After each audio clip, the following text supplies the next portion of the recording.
I actually usually ask my guests to sing me a theme song. That's not going to happen today. Welcome, everyone. This is Chartless with your host, Melissa Mulligan. I am here today with a very special guest, my dear friend, multi-Grammy-winning, multi-platinum selling producer, Mike Mangini. We are celebrating the 15th anniversary of my vocal coaching studio, Melissa Mulligan Vocal Studio, which really, I mean, it's been one studio, it's been two studios, it's been virtual work, it's been all over the planet at this point, but that's the umbrella name that covers everything that I do professionally these days. And what you might not know is this was Mike's idea. Aren't you sorry about that? I am actually quite grateful, as you know, and I have taken lots of opportunities over the last 15 years to thank you for your encouragement in that. So I want to take you back in time, 16 years ago, when we first met. Do you remember our first meeting at Chef's Table in Fairfield, Connecticut? Yeah, I do. I remember our first meeting. I remember why we met, but I remember more our first working interaction more than I remember our first conversation per se. It was the same day. Okay. Well, there you have it. Isn't that like me? Hey, so you've been hired for all of 11 seconds. Are you ready to get going here? You know? It was a meeting. It was just, hey, come grab coffee. You know, there's this like amazing producer who was like just launched the Jonas Brothers. And this is 2009. Mike wants to meet with you. You were referred to him to be the vocal coach for this, band of teenagers that he is working with and developing. So he'd like to meet with you.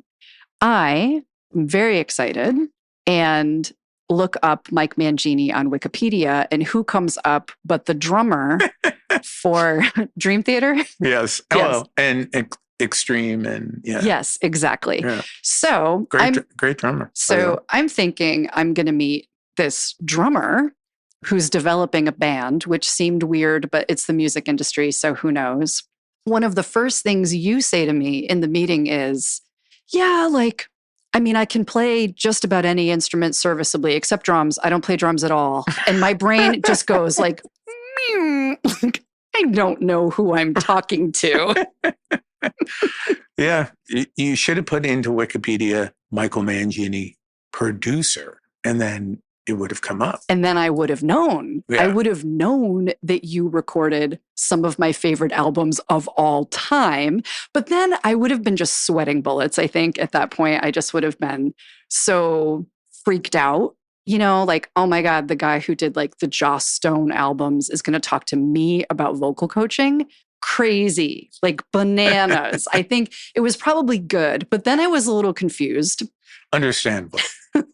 And I think I asked you were like, do you have any questions for me? And I was like, well, yeah, like when you develop projects and stuff, how far do you usually take them? Like how far involved do you get? You were like, well, just at the Jonas Brothers. So like, I would say pretty far. I take them pretty far usually. I took them from an A&R meeting where the Jonas Brothers weren't originally signed and they weren't originally the Jonas Brothers. Right. Nick Jonas was signed to Sony/Columbia as a Christian artist, and Steve Greenberg became the president of the label, fell in love with his voice, and invited him and his parents, who brought his siblings, to a meeting at Sony with me because he wanted me to work with him. And when they showed up, Steve, being typical Steve and very kind of inquisitive guy, was like, hey guys, what do you guys do? And they're like, I sing too. And Kevin was like, I play guitar and I sing backup. And Steve just goes, great, you're the Jonas Brothers. You're a band. Mike, go figure it out. And so I took it from that, which is, oh, we're a band? Okay, cool. We're a band. Fortunately, they were the kind of brothers that really liked each other. So, yeah.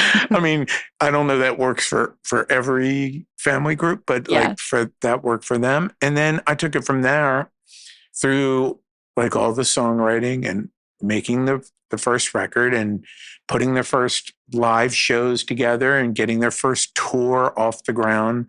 So, yeah, so that's what it meant, as you found out firsthand. And it wasn't that long before I had met you. You know what I mean? Like it was just like a handful of years even, like before I met you in 2009. Yeah, I mean, it was probably like 2 years. Yeah. Yeah. Yeah. So, I mean, again, I was like, I don't know where I am right now. But why is he playing drums? That's what I want. Yeah, I was so confused.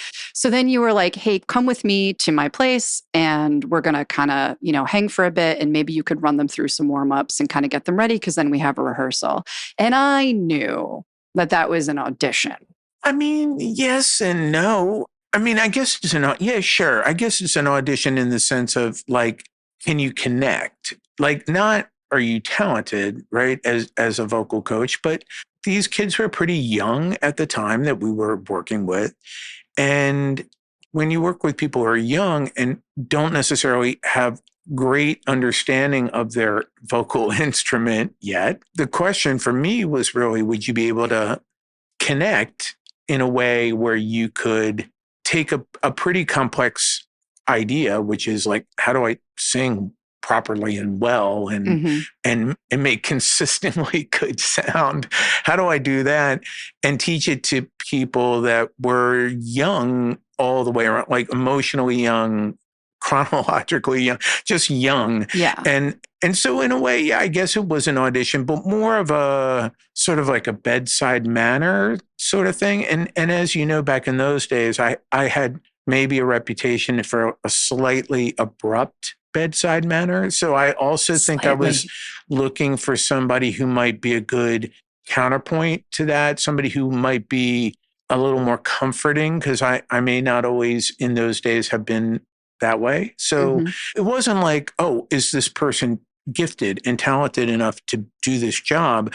It was because by talking to you, I knew that. It was just like, are you a good fit? Yeah, I get that. And what had your experience been like before with vocal coaches in projects? I mean, in my experience now, it seems like most of the time a producer or a label or a manager is not calling me unless something is horribly wrong. Like there's a vocal injury, the whole tour is threatened, or they wrote a great record, but they can't sing it live, or they suck in the studio, like is usually an issue. So what was your experience like before? So like I would have singers who were great, who would show up ready to go, and they would be on the phone with their vocal coach, and they would just be amazing. And I'd be like, oh, all right, this is good.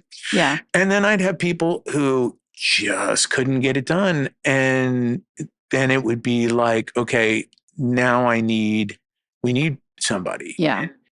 Before I started working a lot with vocal coaches, I started working a lot with vocal producers. And in a couple cases, I needed help on the vocals. And so the label, again, Steve Greenberg, said, I've got a perfect guy for you. I'll call him right now.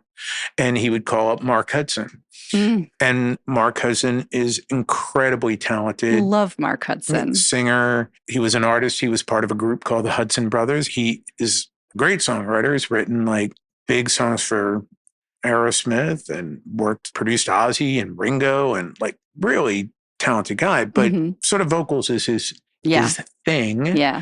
So like, oh, it's on fire. Call Mark. Mark will figure out how to get it out of them. And for Mark, it was a combination of him vocal coaching them essentially, but also him filling in a lot of like, I will now fill out the 37-part harmony that I think should go on this song. Yes. Like we'll get one take of the group doing it, but then I'm going to do some, as he used to refer to a hamburger helper. I will do some hamburger helper to sort of fill this in. And so amazingly talented. And I was really privileged to work with him. And then on later stuff, like with Joss Stone, who was just turned 15 when I started working with her. And she had this amazing gift of a voice, but she still needed to learn how to own a song. You know what I mean? Yep. Like we had met her under the guise of her singing other people's songs. Right. And she could, I can do Gladys. I can do, I can sound sort of like a lot of famous soul singers, but that's very different than I'm now going to take a song and I'm going to own it and make it my own and have my own identity on it. Right. So then Steve said, once again, I have the perfect person, and brought into the picture Betty Wright, who, God rest her soul, a goat, who had been a huge soul singer in her own right and big writer in her own right. And, also a child artist I think her first record, Girls Can't Do What the Guys Do, 13 or 14 years old, Clean Up Women, 15 or 16. So he brought Betty in, and Betty did a very similar thing, which was, it was a combination of vocal coaching and artist development. Yeah. And it was a lot of artist development. And in essence, they got credited as producers because they were absolutely very much producers. As things evolved over time, and then I got into the Jonases and some other things, then it became a little bit more things are on fire. Nick's voice is changing every week on tour. What do we do? It became much more like what I experienced with. Yeah. with So, that band, yeah. Once I brought you in, I could sense it was a little on fire, but I thought there's a very good chance it was going to get a lot more on fire, and that I wanted to try to get ahead of it by bringing in somebody, kind of pretty early. So There you were. There I was. So I connect with the kids in the band. We have a great, sort of first lesson. I warm them up. We're having laughs. We're making some changes happen in real time. And Mike is respectfully in the other room, not pretending not to listen, but giving us our space so that we could just connect or whatever. And then you came out of the room and said, okay, so we're going to go do this full on stage rehearsal at the venue where our big show is. Why don't you walk over with us? And I'm texting home going I'm still here. I think I'm going to be here longer. I know it was a 40-minute coffee meeting, but now it's an hour and a half later. And I think I'm going to this rehearsal. I got to the rehearsal and worked with them while they were on stage. And I often tell this story in our mastermind programs, but that was the day when some major pins dropped in for me of truth. That was the moment where I went, oh, so this is why my band didn't break through. You know what I mean? Sure. Oh, and it wasn't oh, I was an idiot. It was more, I didn't have this kind of help. I didn't have this level of detail on the development of my live show, never mind the development of the songs and the sounds and the vocal artistry. It's not enough. I mean, these kids were virtuosos at their instruments, and they were singing in harmony, and the songs were good and everything. But it was raw clay. It was, but the talent, you know what I mean? Yeah. The talent was there.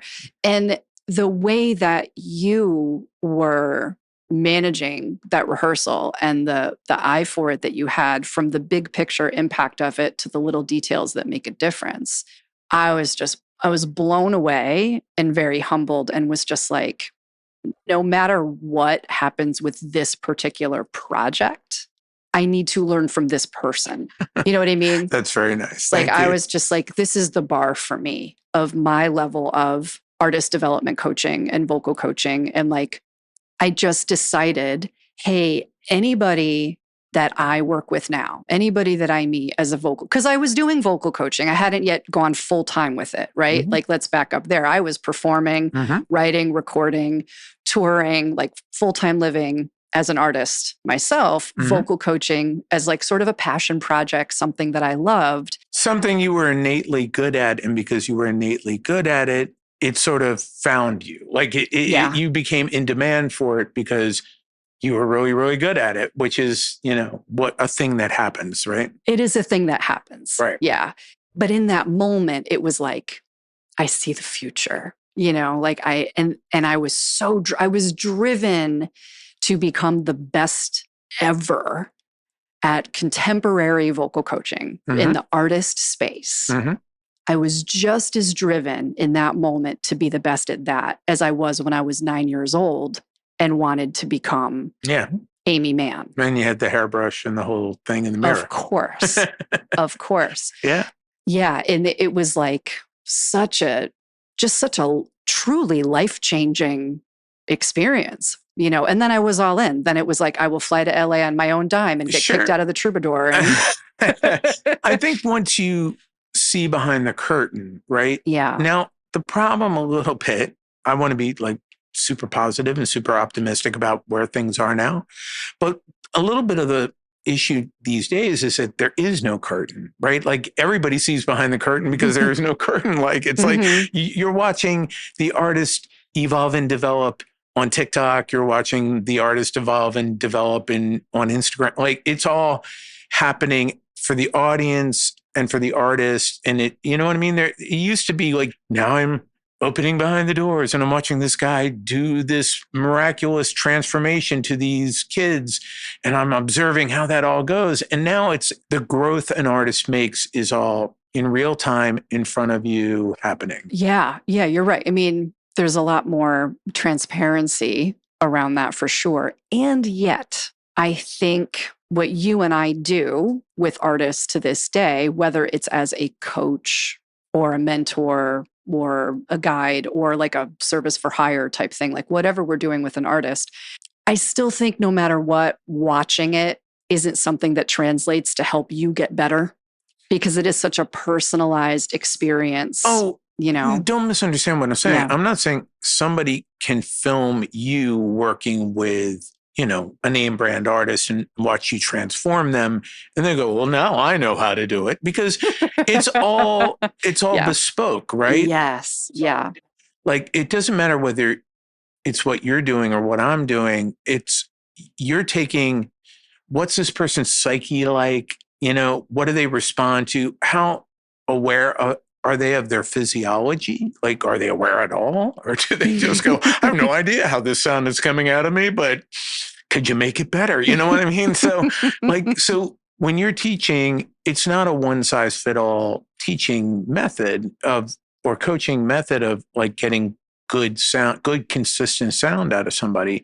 It's who are they? What are their needs? How do I best connect with them? Like, because I've watched you, particularly with younger artists, where certain methods that had worked with someone else didn't work because they just had no idea how they were making sound. You know what I mean? Mm-hmm. And so you would have to find on the fly, like, okay, we're going to try this, you know, this other thing instead, right? And my job is the same. It's like if I'm doing some sort of quasi developing the artist, meaning whatever you sound like right this minute, we have to sort of in a maybe 6, 7, 8 week period, have you sounding like what you would maybe sound like in a year and a half or two if no one got involved. Like, you know what I mean? Yep. I'm there to help you get better and evolve what you're doing much more quickly than you could evolve what you're doing if you were doing it completely on your own. Yeah. Right? Yeah. So we have a similar job, and every artist, their psychology is different and their needs are different and what they're good at and bad at are different. So I think what I'm saying to you, right, is you can go on the internet now because everybody shares every moment, and you can watch an artist that you like, and we can turn back the clock and see Chappell Roan not quite there. Sure. Yeah. We can turn back the clock and see Lana Del Rey / Lizzie Grant. Getting there, but not there yet. Right. You know what I mean? Yeah. So when I say it's kind of happening in front of people in real time, that's what I mean. I'm not saying like the answers are there because like you need somebody in theory, if you want to kind of do this like without taking all the time in the world. Cause like sometimes when people are doing it completely on their own, this can take, too long. Like the window is passed by the time you figure it out. Yeah. So could you learn things by watching other things? Of course. But is it the same as having, the doctor write the prescription directly for you? Not quite the same. Yeah. And you are good at prescribing specifics for people, not just for artists, but for me and for your friends in the music industry. I've seen you do it many times, and I'm proud to say I'm one of the few people that I think takes good advice and takes action on it immediately when I know it. 1,000%. I do think that is one of my strengths. And again, I think I'm mellowing as I'm getting older. But one of my pet peeves used to be, if I gave you advice more than once and you didn't follow it, the next time you asked, I would just say, I'm sure you'll figure it out. Like I was done. Yeah. The reason why I feel like I can give good advice is because I've had a lot of experiences. And there was a time early in my career where I literally didn't think it was possible for me to make a bad or unsuccessful record. And it wasn't until I actually experienced failure that I think I developed. And so I think when I'm sharing advice, it's more from like the errors than the successes that I'm giving advice from. So I think for somebody to take up your time, yours or mine, or anybody who's accomplished anything, and then not take it, it's fine for you to not take the advice, but then you probably don't want to ask again because it's like clearly you don't like the answer. Well, or you don't see the world through the same lens, which is perfectly okay. Yeah. Well, we met in 2009. About a year and a half later, it was August of 2010. So 15 years ago, you and I were in LA. I had been working with you on this project for a while, and you wanted me to be in like writing rooms with the band and in harmony sessions with Mark Hudson. And, I'm meeting Peter Zizzo and Sam Hollander and like all these very esteemed friends and colleagues of yours. But by this time of August 2010, we had spent a considerable amount of time together professionally, and we went out to breakfast at Mel's Diner, appropriately. Which is where we would often go. Often. So on the road with Mike and a team of people and a band and whomever, Mike and I were the only early morning people. So I would often get a text from Mike, like, grabbing coffee. You up? Or I would text Mike, like, oh, I'm downstairs if you're around. Sure. So we went down to Mel's Diner. And this is where the famous conversation happened, where Mike basically said, hey, I see your future. This is what I see happening. You're going to be in very high demand very soon. And I think it's time for you to go all in. And you need a space, and it geographically needs to be very close to New York City. Now I'm in New York City, which is lovely. But at the time I was not. And you were like, it needs to be close to New York. You need to commute in and out, but you need to have a space. And I think you need to call it Melissa Mulligan Vocal Studio. I think you need like an MMVS thing. And I think you need to like have this happen yesterday. So at that point, what were you seeing? And like selfishly, I guess I want to know, what were you seeing in me that made you think like, this is what you need to do with your life? I understand there was a business element of it too, of like, hey, some things are going to happen that are going to elevate your brand. But like, why did you feel like, oof, this is where you're going to be like happy as well as successful? So before I can make it about you, I have to temporarily make it about me. Typical. So one of the things you learn as a producer, particularly back in the day, maybe not so much now, but back in the day, you were just given a really talented person and you were like, okay, this is a really talented person. They can sing great and they perform well and they write, but like figure out like their path. So you start sensing people who are really talented and sensing their path because it becomes part of your sort of embedded training. So I was pretty tuned in to really talented and creative people. I consider you an incredibly talented, very creative person. So I think it came down to a bunch of things. The band was blowing up. They were doing a lot of Radio Disney and Disney associated things and touring and getting a ton of press. I don't remember if by then we had big New York Times entertainment section. They had won Disney's Next Big Thing. All these things were either happened in the process of happening, beginning to happen, had happened. I knew that you were like a rare talent in two ways. One, you were duct taping this thing together. You always had such a, fun and kind and upbeat and like you would figure out what like would make somebody tick and how to get something really great out of them. And time again, you would do it. So I go, okay, super talented, able to work with kids. Not everybody can. It's a big deal. Like a lot of people won't. Like what our actors say, like I won't work with kids or dogs. So, you could do that. It's rare. And I knew it was blowing up. I knew it was in the midst of blowing up. I could see it. And I said, you're really talented and you've done this for no money. And so if you want an opportunity of how to apply your talents in a way where I think you could make some money and also use your gifts in the way I think they could do a lot of good, I think you should put out your shingle and do this, because I think you will barely need to let people know that you exist and they will come and find you. And did you know that I would love it, become like obsessed with it, and dedicate my life to it for the next 15 years? Yeah, I did.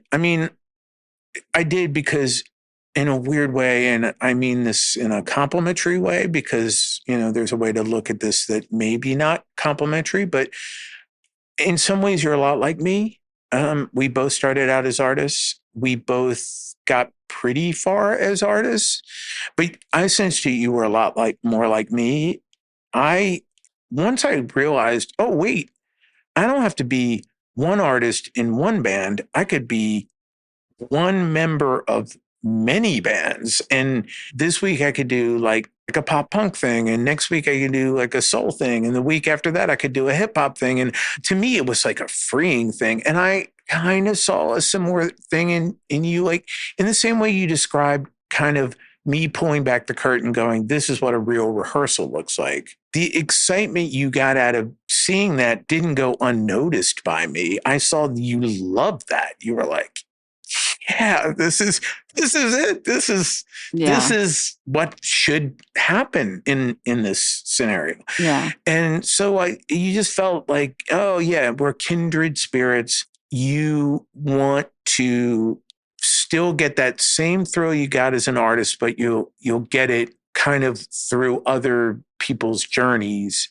And for me, to be honest with you, and like I enjoy way more the secondhand version of it than I ever did the firsthand version. And I feel like I get all the good with a lot less of the bad. Now, some people need to walk on stage and see thousands of people jump up and down and scream their name. And for me, that wasn't the motivating factor. For me, it was the creating something like out of thin air and then seeing people respond to this thing you had in your head one day. Totally agree.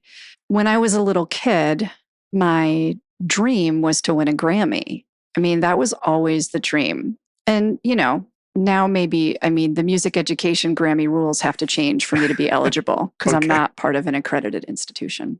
But I appreciate those of you who email me and try to nominate me every year. It's lovely. We'll change the world someday. But yeah, my dream was always to win a Grammy. And I do this exercise with our masterminds where I have them identify their like unicorn jumping over the rainbow dream. And then I ask them to tell me why. And I ask them why like 5 times in a row, right? Like, and what I'm drilling down into is like, what are the feelings that you're craving inside of those dreams, right? And so like for me, when I really drill down into 6-year-old Melissa, 9-year-old Melissa, who was dreaming of winning a Grammy, it was about being a part of the process and being a part of the community and being recognized inside of that community. I would watch the people win Grammys and I wouldn't be thinking like, oh, there's millions of kids who worship them. I'd be thinking about they're in the room. Yeah. They're all in the room and they're a part of this industry and they're behind the curtain. They're on the other side. They know how to make great music. They understand music, they speak the same language, and they're friends. Like to me, of course, it looked like everybody in the music industry was best friends. Some of us are. Yeah, exactly. Some of my best friends are in the music industry. In other words, getting back to me discovering vocal coaching, that gave me that feeling. That gave me all of those feelings in a way that being an artist sometimes does and sometimes doesn't. I'm still an artist. I still write songs. I still perform from time to time. But every single day, I get to feel like I'm a part of something. I'm a part of many things. I'm a part of this music making community, and I have respect and I know my place in it and I feel like I belong here. And yeah, so it's like Grammy winning vibes every day going to work with you, 15 years ago and still today. Yeah. I mean, you touched on a lot of things that I think are worth, as you said, drilling down further on, right? So one thing you talked about that I think is really important, and I say this a lot, and it's not always well received because I don't know that it's something people want to hear, but if you don't enjoy the process of this, you won't enjoy the destination of it. It's a tough road if it's not like you're super, super, super passionate about the journey you're going to go on. Like, like I love it. Like it doesn't matter. Artists can be super well known. Artists could be completely unknown. The journey of starting a record with an artist, figuring out what the songs are, starting the production, making the production, mixing the record, completing the record, helping them get it on the road. I love every single minute of it. It's interesting. You say, from the time you were 6 or you were 9 or whatever, you dream Grammy dreams, right? And I've won Grammys. What's weird when you said that is I don't think I did. I think I'm an incremental dreamer. My first thing was I want to be in the room when records are happening and just get coffee, be a fly on the wall, see it. If I have to buy my way into pay somebody to go be the coffee boy, I'm willing to do that. I wanted to see inside the room. Yeah. So that was like a first thing. And then I remember being like, okay, so now I'm doing this. So I really, really, really want to be able to go to Tower Records, go into a bin, have a record, flip it over and see my name on the back of the record. For sure. Yeah. And then that happened, right? So like each one of these things happened. I was like, oh, cool. Maybe I could dream something bigger. You know what I mean? And then I was like, I'd be really psyched if one of these things went gold. And then that started happening kind of pretty frequently. And I was like, okay. I didn't wake up and go, I want to make music and win Grammys. Like I would like to do it where this is what I do for a living. People pay me and I don't have to do something else. Sure. And then I just kept making a new goal and those goals just kept happening. It's a blessing. It really is a blessing that happens. But it's also, in a weird way, something you start taking for granted. I think as I've gotten older, I take everything a lot less for granted. But, it's a privilege to be in a room with a talented person and make something. It's a gift. Yeah. Even if you are otherworldly talented, it is a gift to sit in the room with somebody else who is and will make room to let you create with them. Yes. That takes my breath away because that is how I feel literally every day. Every day I get to be in a room, either in person or a Zoom room with a talented person who is making space for me. Yeah. And it is humbling. And I don't care if it's, a 15-year-old who's just getting started or somebody who's getting ready to play Madison Square Garden in a month. It does not matter. You can meet somebody tomorrow that has that kind of talent and that kind of drive and that kind of just, that kind of stick with itness. To me, there's really not a lot of differentiation between somebody who's new and starting the journey and somebody who's had platinum records because all the people who have platinum records once upon a time started their journey. Yeah. Yeah. And we're all artists. We all have that artist heartbeat inside of us, no matter what role we're playing in the room that day. Yeah. Yeah. So it's been 15 years since we've had that conversation, and you were right about me. You had me figured out pretty quickly. You were right in that, on September 8th of 2010, when I opened the doors, I was fully booked for the entire first week and have never not been excruciatingly busy. Mm-hmm. We've worked on amazing records and worked together on amazing artists who have toured the world and are touring the world today. Absolutely. And so you were also right when you told me that, in this industry, you have a few advocates in your corner, and that will be like 80% of your work and referrals, will often come from, Sure. A few people that you work with very closely. And another fun fact is, at one point, I think you joked early on, like, Melissa's got a good head for business. Like, in some way, we'll all be partnering with her or working with her, like at some point, Absolutely. And that has also come to fruition as well. I remember coming to you and saying, hey, I think I want to be able to do, now that the technology exists, to do more like video coaching that's solving a lot of problems for me with touring artists. What if I started putting together some programs where it was like group stuff online? This was back in like 2016, 2017, before. Yes. Before it became COVID, and yes.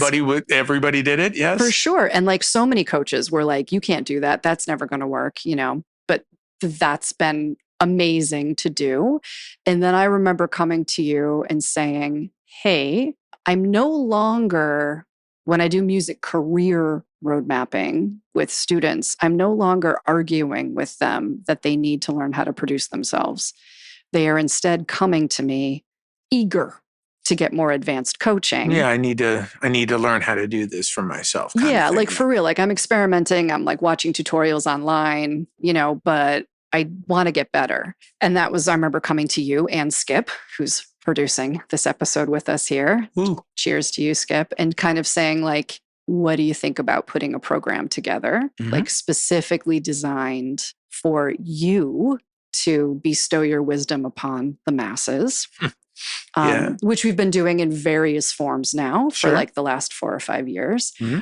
And now you and I have been talking with Skip a lot about how the DIY world, while still incredibly relevant and true, is also kind of breaking the spirit of a lot of artists who are trying to launch themselves today. Because like you've said earlier, artist development largely has gone away. Yep. You must develop yourself and launch yourself. And there's so many hats that everyone's trying to wear. And so like, where do you see it going now? Because like the need to be able to produce yourself and record things for free or for like low cost is still beneficial for sure. But do you see it sort of becoming more of like a hybrid thing these days? We went from really one extreme to the other. We went from, yeah, kid, you got talent. Here, go over here and work with him. Gonna make you a star. We're gonna make you a star, kid. Yeah, it kind of went from that to don't even think about trying to hit us up until you have millions of streams on multiple platforms and blah, blah, blah. We're in the distribution of success. We aren't in scaling a successful project. Correct. Yes. We are not into the, anything developmental at all anymore. Right. We don't launch, we scale. So we were like, okay, clearly we have to teach, somebody to do this in a sustainable way. Right. And it grew from, you're going to learn how to write a song, produce a song, sing a song, mix a song, put it out, promote it, and on and on and on and on. And so what I think we've seen now is kind of the other side where artists are now saying, okay, this is just too much. Yeah. They've figured out of the 50 things they have to do, maybe half of them they're actually really, really good at. Then the other half of those things, they're not that great at. And they feel like maybe that's capping their success. And then the other half of those things, they're like, I hate doing. Like, I hate tuning my vocals. It's a drag. I don't want to do it. Right. And so I'm starting to see for a while now, artists going, I'm cool with this chunk of it on me. but I'm looking for some help with this chunk of things. So then again, it's the same thing it's always been with you and I, where I go, I see the future. And and in the future, the artist is going to do a bulk, but they need some help. And we have a bunch of people who are really talented. You're a great vocal coach. Some people really, really can't fairly critique or fairly get their optimum performance out of themselves vocally. Mm-hmm.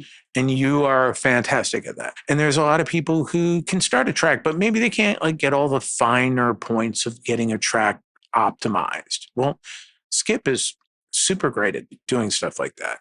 Or maybe it's a songwriting thing. So we have Coley, who's been running our songwriting program for a long time. So maybe they can be somebody who you can collaborate and help to sort of fine tune the song. I know there's something here, but not sure. And then, it doesn't quite sound as good as I thought it could sound. It doesn't sound competitive with other people's things. Oh, maybe Mike would be willing to mix this for me. So I just think we are looking at it and going, okay, you needed to get self-reliant and you have, but now you need some help and you've built a relationship with us. So why not, take advantage of that? But now here's the thing. In the same way that it has changed for the artist now, it's also changed for producers and mixers, because a lot of times now the producer or the mixer or a lot of the people involved are baked into the artist when the artist finds the label. So the label isn't directing as much traffic to producers and mixers these days, because the artist is like, yeah, I already made my record. I'm already blowing up on TikTok. This is the record. That is the mix. Get over yourself, put that out. So now we, people who are working with artists, have to take that into consideration, because we now have to get down on the ground floor with the artist and help them make the great things so that then they can get a label. At this point, do you have another incremental goal? I'm kind of going backwards in some ways to just the joy of making things with other people who are excited about making things. The thing that hit me the most when I took time away is not, I miss the awards coming. I miss the shared journey with an incredibly talented, motivated person who wants to make something great. I can live without everything else. But the one thing I have a hard time living without is I love the journey. Mm-hmm. I don't really the destination to me feels so arbitrary. The only thing that makes sense to me now, I'm trying to do my best work with somebody who's also trying to do their best work. Yeah. And we're going to have a moment where we do that, give birth to something, and see what happens. Yeah. That's my goal moving forward, is just to do that. For sure. And I mean, you and I have talked about my relationship with coaching in all of its various forms that it has taken now over the last 15 years. And I remember not too long ago, I was going through some health stuff and feeling really crappy and just feeling really burned out and like I didn't have a lot to give. And I remember you were kind of giving me a bit of a gut check, like, well, is it this type of coaching that's burning you out? Is it, do you prefer working with clients who are doing this versus clients who are doing that? And I remember sitting with it and just saying to you, oh no, I love all of that. Mm-hmm. I love all of it. And when I am coaching, I am totally, completely present, filled with joy, aligned, grateful, every care I have in the world, any physical ailment that I had at the time just completely disappears. And I mean, what a blessing. Yeah. What an absolute blessing. And that is what I want for all of the artists I work with. I want them to feel that. Yeah. Everybody tends to grade themselves based on some sort of external feedback, right? This one got 1 million streams, so it's good. This one got 1,000 streams, so it sucks. Right. This one went viral on TikTok, so it was genius. And this one, I had 5 views. But you can't look at creativity that way, right? you really have to look at creativity as I hear something in my head. And in that moment that I hear it in my head, I don't judge it. I don't go, well, that's the greatest thing I've ever heard, that's happening in my head. Or, yeah, it's a clunker. I just hear something in my head. And then it's like getting the thing in my head like to exist in real life, right? So if you hear an idea in your head and you manifest it into reality, you have won. Yes. Yeah. It doesn't matter if 1 billion people liked it or not. The fact that you can give birth to an idea, like how many people in the world can have a thought and make the thought a real, living, listenable thing? Very few people. Yeah. Believe it or not, very, very, very few people can do that. Yeah. So if you do that, that's a win. And if you view it as a win, then you have encouraged yourself to do it again and have another win. That's how it has been possible for me to have a long career. Because I think if it was like, I did this thing, it's not immediately awarded, I suck at this, I should stop. You know what I mean? Yeah. You have to have some sort of internal way of viewing this so that you keep inspiring yourself to give yourself enough chances for the external stuff to happen. For sure. Yeah, for sure. Last question for you. What's next for me? Okay, that's a good one. I think for you, much in the same way I'm suggesting it's okay for young artists, developing artists, to hire some people here and there to help them on their journey. I think for you, your future journey is also a hybrid journey of working in person, because it's very rewarding in person to work with people that are making big records because they're super successful, and people who are going on tour because they're able to book arena tours and so on and so on. So I think a journey where you continue to grow in your in-person professional thing, because that's the thing that reminds you of the humanity in it all. Mm-hmm. When we're all sitting in little Zoom boxes, it can feel a little bit disconnected. Right? Sure. So yeah, I see half of your future as doubling and tripling down on that part of your career. And I see the other part in helping young artists figure it out, because this is really hard to figure out. And there's a lot of people out there willing to take your money to theoretically do it for you or whatever, tell you how to do it or whatever. Mm-hmm. I'm going to figure out your brand in 30 days or less. Yeah. But you actually have been through it with a bunch of artists at all kinds of stages of their career. Yeah. You've been with artists before they've been signed and then they get signed. You've been with artists, they've been signed and they're going to go on their first tour. And you've been with artists where they've been signed, they're going to make their first record. And then you've been with artists that are like selling out 20,000 seats, right? Yeah. So you've done all of that. So one, I think you will continue to do that and that will grow. And then I think the other part is the future versions of all those people need more help now, because it's really unfair. I would have zero career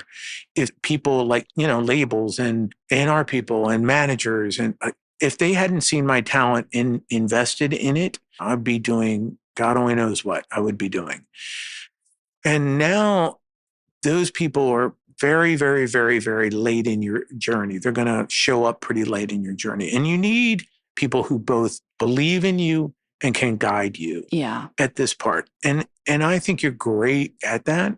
Like, I think you do it with a humanity that needs to be there, as well as like patience, but you get it. You also understand like where somebody is strong and where somebody's weak, and where they need some help, and where like you're good. You got that part down. You just do what you're doing. So I see your future is a hybrid of those things. Well, I love that, because it sounds like an expansion and evolution of what's lighting me up the most right now in my life. And I agree. I don't feel the need for a massive pivot. You know what I mean? It's like, this is a milestone and I'm celebrating and like trying to give myself an opportunity to recognize how rare it is to find something you love, have an opportunity to grow professionally, like with someone like you, and also see it through and still love it. Right. 15 years later, like I could just cry with relief.